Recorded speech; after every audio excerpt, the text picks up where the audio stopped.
Hello everybody, this is Steve Keeter talking at you from the Classic Comics Man channel. I've received a few comics that I want to talk about on this channel as opposed to the Talking Small Press comics channel that Leonard and I do. That's something we do together. This channel, I've had it for a while and I could use more subscribers, so if you like this video, if you click like and if you subscribe, I'd really appreciate it. If you don't, thumbs up anyway. Okay, I appreciate it. So anyway, I received recently from John Celestri. John Celestri. John Celestri is an animator and a cartoonist. He's an amazing talent.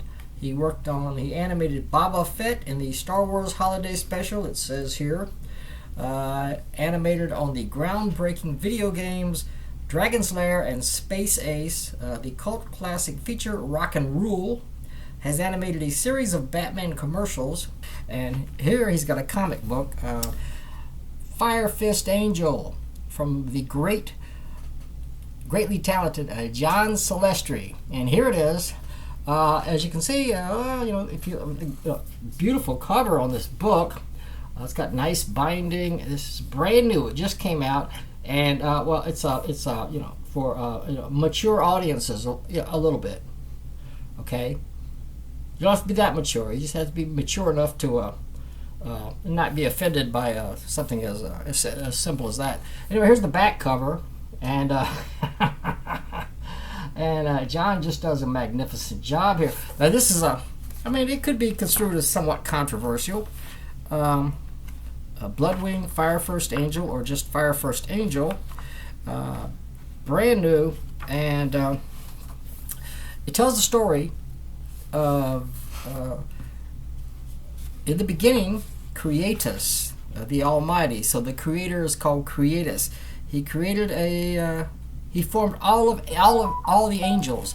All the angels were created as androgynous beings, each with a free will.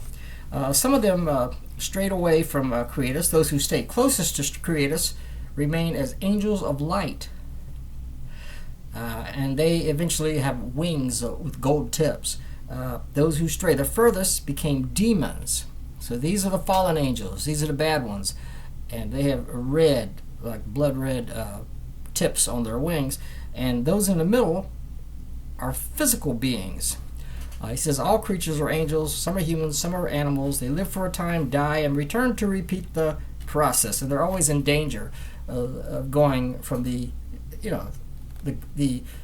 good angels becoming fallen angels, and but sometimes the fallen angels revert to the good, and on and on and on. So it's a constant struggle, he says. Now, what happens here is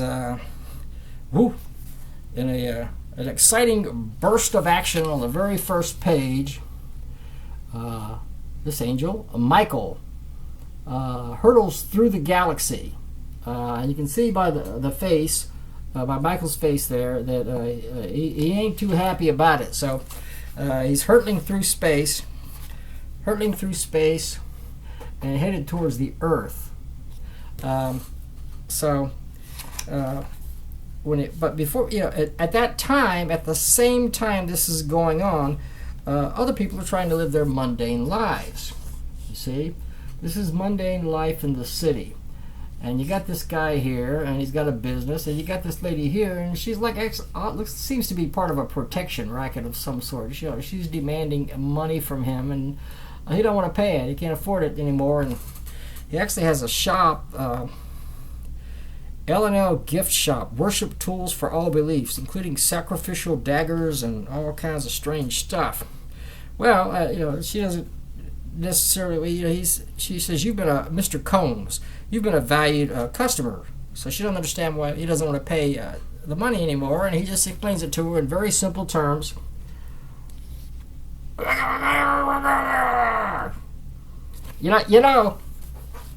John actually reads the first part of this book on his YouTube page. If you check it out,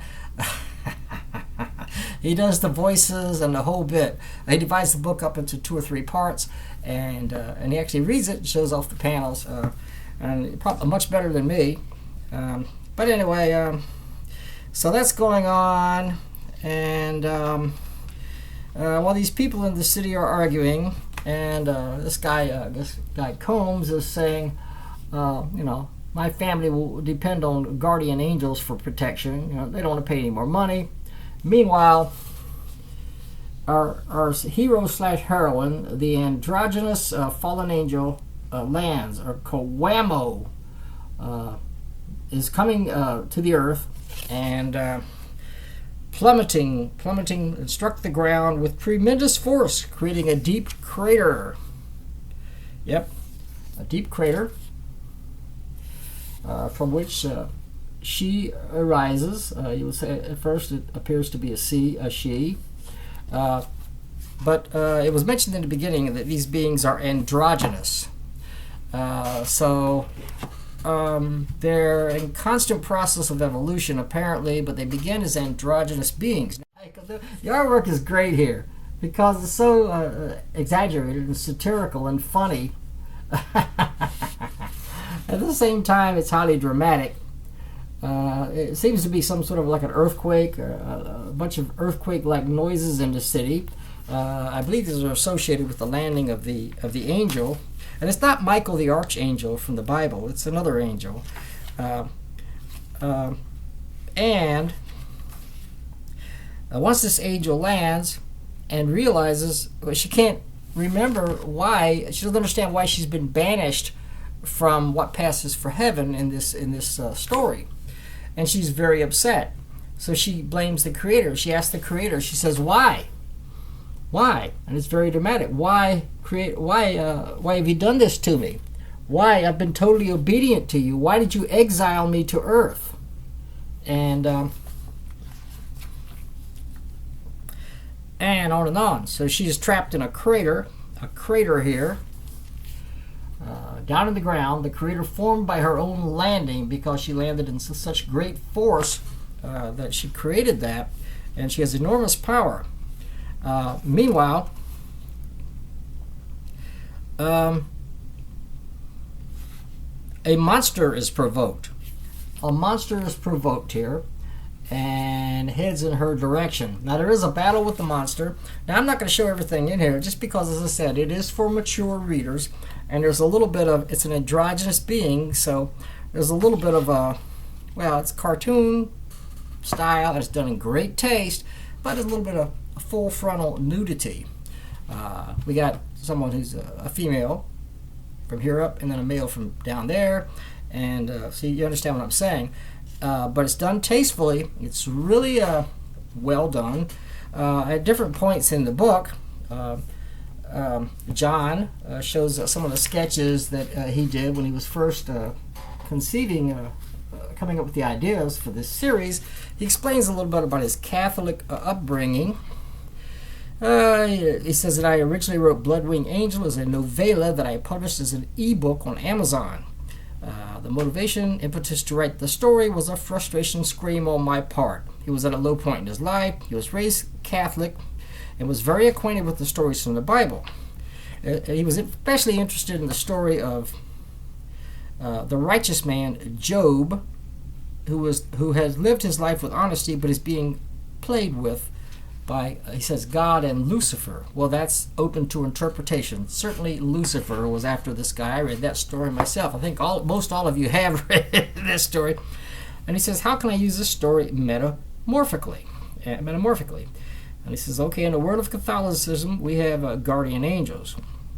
So he started with that. And he, instead of a human being played with, what if an innocent angel is the unwilling pawn? A pawn who is questioning having faith in a God who has betrayed her. A God who transforms this angel into both a male and female form. And he's fascinated by the story possibilities of this. As I say, the story could seem controversial, and I understand, and I think John understands, but for mature readers. It's very well written. You can see that John had a passion for writing this. You see him at this 1940s typewriter here, pouring his heart out into the story, and that looks exactly like John. Maybe I'll show you a picture of him. It looks exactly like him. I think that's an actual photo of him. Here he is on the back cover as well. You can clearly see that this is a drawing, so this must be a drawing, and the other picture was the actual photo of John. So now you know what John looks like. So yeah, the story goes on. There is this epic battle. The monster is coming up behind the fallen angel. Yeah, they get into quite a fight. Meanwhile, they're inside the city nearby. Buildings are about to fall down. Walls are about to fall down, and there are other heroes there who will certainly play out in future episodes, I believe, fighting against the destruction that's occurring after these monsters break through. Well, one monster and one angel. So, yep. Let me fast forward a bit. Our heroine does finally sprout her wings. Let's see, can I show these 2 pages? Yep. The wings sprout. There you go. And there we go. She takes off. She takes flight, but she gets a little tangled up in her own hair. And then it goes into a little bit of a backstory where beautifully illustrated, where she remembers. She's starting to remember what happened. She's showing that. Well, we all know who this is. The devil. I mean, that's Satan. That's Lucifer. They call him by a different name. They call him the prime angel shadow. But nonetheless, this is the fallen angel. This is Satan. This is the devil, and he's going after her. And here she is trying to fight back, but it's difficult. Just like in real life, folks. If you fight against the devil, it's tough. You got to stand strong, and that's a whole nother story, folks. Whether you're Catholic or whether you're any other denomination or whatever, but she does. She stands strong, and she ends up being banished to this accursed place. It was beyond her understanding. So, and she's left wondering, but why? Here she is. So she's fallen, okay, and she's defeated, but only at first. This story is to be continued, and I, for one, I'll be looking for the next episode. And Joe, he puts in some character sketches showing some of the characters, and especially this examines the height of some of the characters. That's our heroine right there. She's a little short. I'm covering her up a little bit. There's these characters are different heights, so he uses that as a pattern to show that the actual heights of the characters. So, for instance, you can it probably comes from being an animator. He wants to make sure everything is consistent. We got tall people and we got short people, and it has to be consistent in the story. So John. Shout out to Joe Corrales. Joe, are you watching this? We love you. Just thought I'd mention to you. Just a shout out. But this is John Celestri's book. And it's a winner. It's a winner.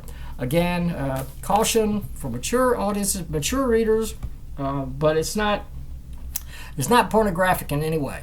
A little bit, you might say, well, it might be a little controversial with the religion element, but it's a story. It's a fiction, and it's just John's, he's tackling topics that might be difficult for other people to handle, but he jumps right in there and he does it. I think this might be his magnum opus. He's working on something that he's been planning for years, and it's a great book. So I do highly recommend it, and the ordering info, will be down below. I need some water. Too much pizza, folks. I always order a Domino's extravaganza. I don't know if you ever order Domino's. Some people just hate Domino's. People are picky about pizza, you know. I like Papa John's, you know, or whatever, you know. But I like Pizza Hut, you know. Personally, Domino's is convenient for me, and they have that extravaganza, which is pretty much a pizza. It's got everything on it, and if they're going to deliver it, I'm going to order it. Plus, if I order enough of those, I get free pizza. So, yep. Okay, we're going to the next thing. So, John did great. Okay, let's move on to the next thing. I got comics spread all over the bed.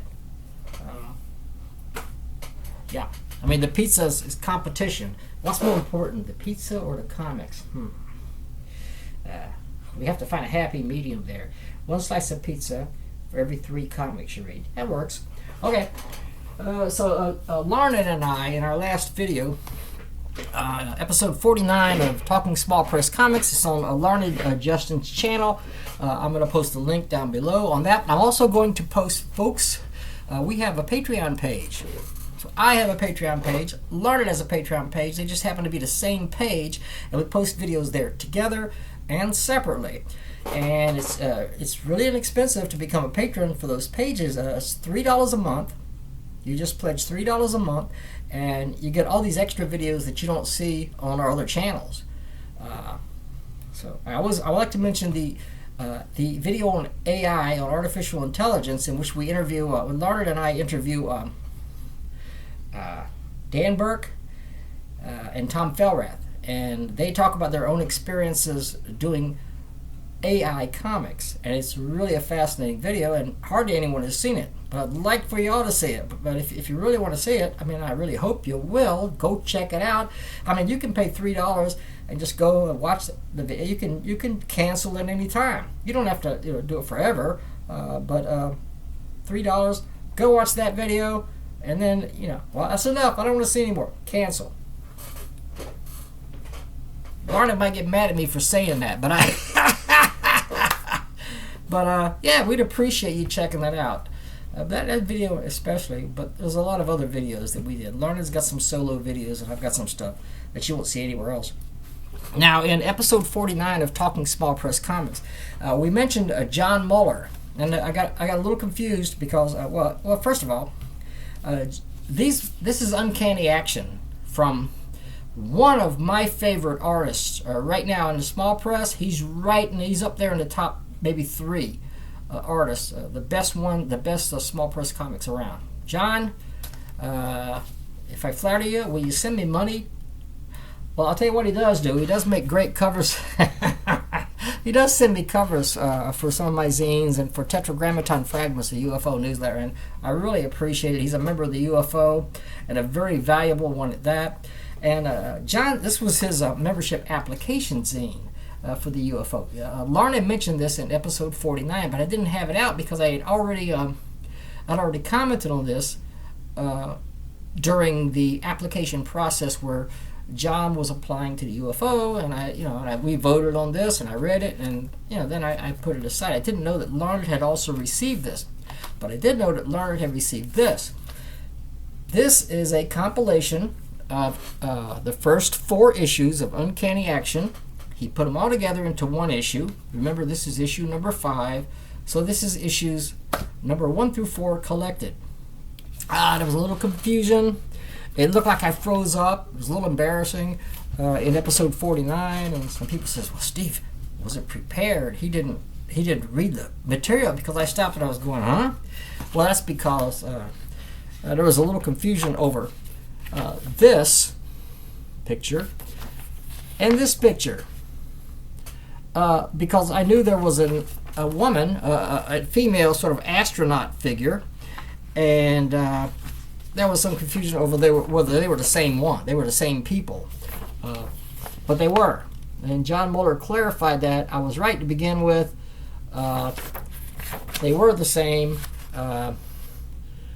Nobody's perfect. Larned's not perfect. Larned, I was right. Don't worry, he'll call me out when I'm wrong too, I'll tell you that. But we have that kind of respect. Now the monster in this story was this ginormous creature that was willing to eat wild cattle. So our hero here, she arrives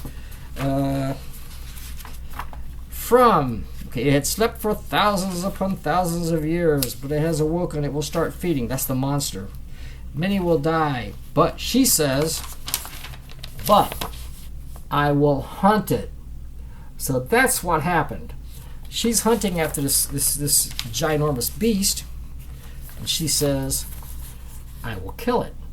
And she's serious. And she looks like that in her astronaut outfit, but she looks like this outside of it. Okay, and she has the distinctive hair. So